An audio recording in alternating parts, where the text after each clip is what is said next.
Again HCV का question number 17 है, chapter number 30।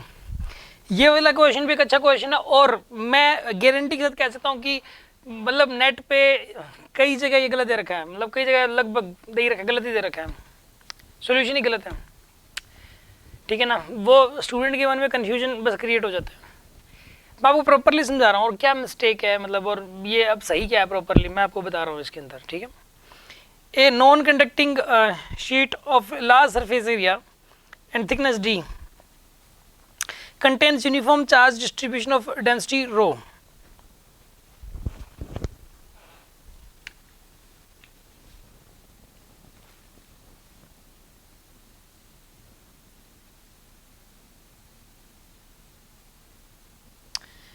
यहाँ पर ये है, ठीक है। ऐसा सोचो कि ना ये एक शीट है मतलब, और इसकी थिकनेस डी है, इसकी थिकनेस 2D नहीं है। पहली बात तो मतलब उन्होंने एक तो थिकनेस 2D मान रखी है, भाई कहाँ लिख रखा है इसमें थिकनेस 2D, मतलब ये सेंट्रल प्लेन है, सेंट्रल प्लेन के इधर वाला भी डी मान लिया, इधर भी डी मान लिया, ऐसे कैसे भाई?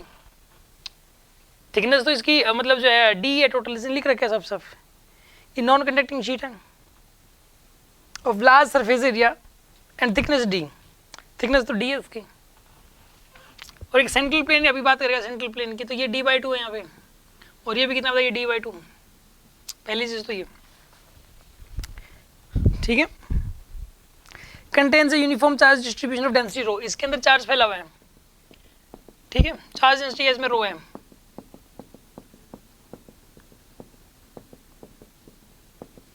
चार्ज डेंसिटी रो है। ठीक है, find the electric field at a point P inside the plate at a distance x from the central plane. Central plane मतलब बीचों बीच जा रहा है, ये सेंट्रल प्लेन से बीचों बीच जा रहा है, ये सेंट्रल प्लेन है, और ये जहां पर ये सेंट्रल प्लेन है उस जगह x = 0 माना गया है। तो ये वाली जो जगह है ये x = d/2 है, और ये वाली जगह भी x = d/2 है, मतलब माइनस में ये x = -d/2 है। अगर ये x = 0 तो ये x = +d/2 और ये x = -d/2 है, ऐसा। ठीक है, draw a qualitative graph E against x, find the electric field at point P inside the plate at distance x from the central plane। यहाँ से सेंट्रल प्लेन से x डिस्टेंस पे ये P पॉइंट है, यहाँ P पॉइंट पे electric field बताओ, और E वर्सेस x का ग्राफ ड्रॉ करो, E versus x for x = 0 to x = d/2, x = d/2 तक ग्राफ ड्रॉ करना है। ये x = 0 ये वाला है, तो d/2 यहाँ और इससे भी आगे d/2 तक, यहाँ तक ग्राफ ड्रॉ करना है। Sorry 0 to d, x = 0 to x = d, d/2 यहाँ तक और आगे d/2 तक, और x = d तक, यहाँ से शुरू करना है ग्राफ, यहाँ से यहाँ तक का ग्राफ ड्रॉ नहीं करना है इस का, यहाँ सेंट्रल प्लेन से शुरू करके आगे यहाँ तक d/2 ये वाला और d/2 ये वाला, यहाँ तक ग्राफ ड्रॉ करना है। इसका मतलब ये है। आ रही है बात समझ में आपको? ये ग्राफ है। अब एक काम करो, इसमें यहाँ पे इलेक्ट्रिक फील्ड निकालना है ना आपको, तो मैं आपको एक बात बताता हूँ। देखो यहाँ पे जो इलेक्ट्रिक फील्ड आएगा इसको दो शीट्स की फॉर्म में डिवाइड कर लो आप, एक लाइन बना लो बीच में, एक पोर्शन तो ये वाला और एक ये वाला, यहाँ कट मार दो ऐसे। ठीक है, ये लेंथ मान लो आप x1, ये कट लग गया ना, ये होगी x1 और ये लेंथ होगी x2, ये दो स्लैब्स बन गए, कट मार दिया इनको, थोड़ा सा इनके बीच में एक सुई का फासला भी दे दो आप। अब ये P पॉइंट इन दोनों स्लैब्स के, एक स्लैब ये वाली बड़े वाली जिसकी थिकनेस है ये वाली x1, ठीक है ना, और x1 की वैल्यू कितनी होगी बताइए? यहाँ पे d/2 + x होगी, d/2 ये वाला है और x ये वाला, तो d/2 + x ये x1 की वैल्यू होगी। एक तो x1 थिकनेस की स्लैब होगी और एक x2 थिकनेस की स्लैब होगी। x2 की वैल्यू पता है कितनी होगी? d/2 - x हो जाएगी। यहाँ से यहाँ तक d/2 है, ये वाला x है तो ये वाला कितना आएगा? ये d/2 - x, x1 है यहाँ से यहाँ तक और x2 है यहाँ से यहाँ तक, x1 आ गया आपके पास और आपके पास क्या आ गया बताइए? यहाँ पे x2 आ गया आपके पास, x1 x2 दोनों आ गए। ठीक है जी। अच्छा अब सुनो, अब एक काम करो, ये जो है इसकी वजह से पहले इलेक्ट्रिक फील्ड निकाल लो, वो इस तरफ आएगा, ठीक है ना, इस तरफ E1 मान लो, इस पॉइंट पे, इस शीट की इस तरफ आएगा E1, ये P पॉइंट है मान लो, ये B पॉइंट है, और इसकी वजह से इलेक्ट्रिक आएगा इस तरफ E2। पहले तो E1 की वैल्यू कितनी होगी, ये देखो आप, E1 की वैल्यू फॉर्मूला क्या होता है, सिग्मा बाई 2 एप्सिलॉन नॉट, या फिर Q बाई 2 एप्सिलॉन नॉट होता है, ये फॉर्मूला होता है Q by 2 epsilon. Q charge निकाल लो इसका कितना है, इस वाले पोर्शन में, इस वाले पोर्शन में चार्ज है, इसका सरफेस ये वाला एरिया A मान लो आप, ये वाला एरिया A मान लो इसका, ठीक है ना। जैसे कि यहाँ पे ये वाली शीट है, जैसे ये वाली शीट है जिसमें थिकनेस ये वाली तो D है, ये वाला एरिया है A और थिकनेस ये D, और ऐसे कट कर दिया इसको ऐसे, जिसमें मतलब बीच से थोड़ा सा इधर से ऐसे कट कर दिया, तो एरिया तो इसका भी A रहेगा, इसका भी सरफेस एरिया A रहेगा। इसकी थिकनेस होगी यहाँ पे ये x1 और दूसरे की थिकनेस होगी ये वाली x2। इस तरीके से ये वाला सरफेस एरिया A है। सरफेस एरिया मतलब प्लेट के एक साइड का एरिया, प्लेट के एक साइड का एरिया की बात हो रही है यहाँ पे, समझ आ रही बात आपको।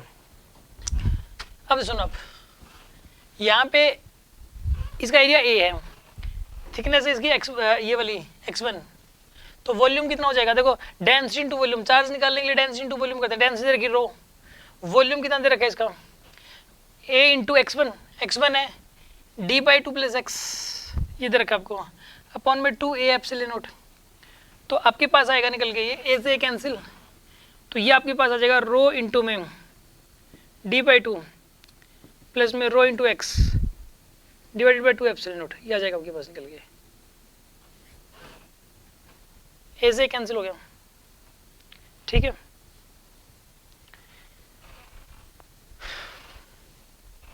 ये आपके पास आंसर आ गया इसका, एक तो मतलब इस वाली शीट की वजह से आ गया आपके पास। अब सुनो आप, इसके अंदर अब इसकी वजह से निकालो E2 कितना आएगा बताइए यहाँ पे, ये आएगा Q बाई में, चार्ज कितना है Q2, चार्ज है यहाँ पे रो A इंटू में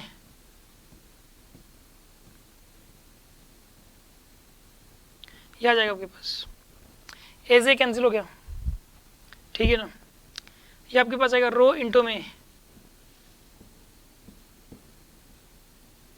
ये आ जाएगा आपके पास। थोड़ा सिंप्लीफाई करोगे तो ये बनेगा रो डी बाई 2 माइनस में rho x divide by 2 epsilon naught. अब ऐसा करो, इसमें इन दोनों का डिफरेंस लेना आपको, दिस माइनस दिस, ये और तो मतलब नो डाउट है तो E1 बड़ा होगा E2 से, E1 बड़ा है ना E2 से, क्योंकि ये ज़्यादा थिकनेस थी इसकी।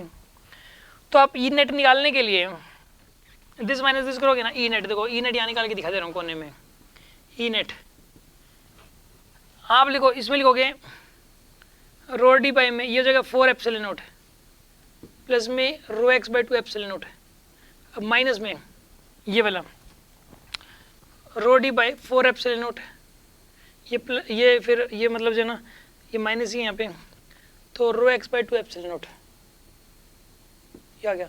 और जब आप इसको भी सोल्व करोगे, इसको सोल्व करने के बाद अब मैं यहाँ लिख रहा हूँ, देखो यहाँ पे ये और ये कैंसिल हो जाएगा और ये माइनस माइनस प्लस हो गया, तो रो एक्स बाई में एप्सिलॉन नॉट आ जाएगा, सिर्फ rho x by epsilon naught, E net की वैल्यू आ जाएगी यहाँ पे rho x by epsilon naught, यही आंसर है इसका, rho x by epsilon naught. ये इलेक्ट्रिक फील्ड हो जाएगा एक्स पोजीशन एक्स डिस्टेंस पे, ये एग्जैक्ट आंसर है इसका। आगे की बात समझ में आपको। अब मेन बात है ग्राफ ड्रॉ करने वाली, ठीक है ना। आप एक बार मैं हट जाता हूँ, इसको नोट कर लीजिए आप, मैं 5 सेकंड के लिए हट रहा हूँ और आप 5 सेकंड के लिए नोट कर लीजिए, फिर मैं ग्राफ ड्रॉ करता हूँ, ठीक है।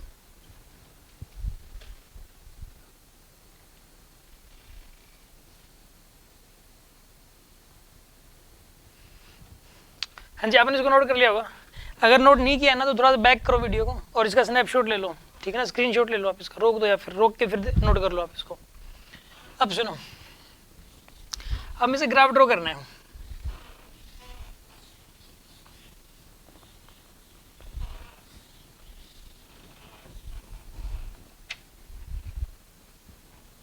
तो कैसे करेंगे इसे ग्राफ ड्रॉ?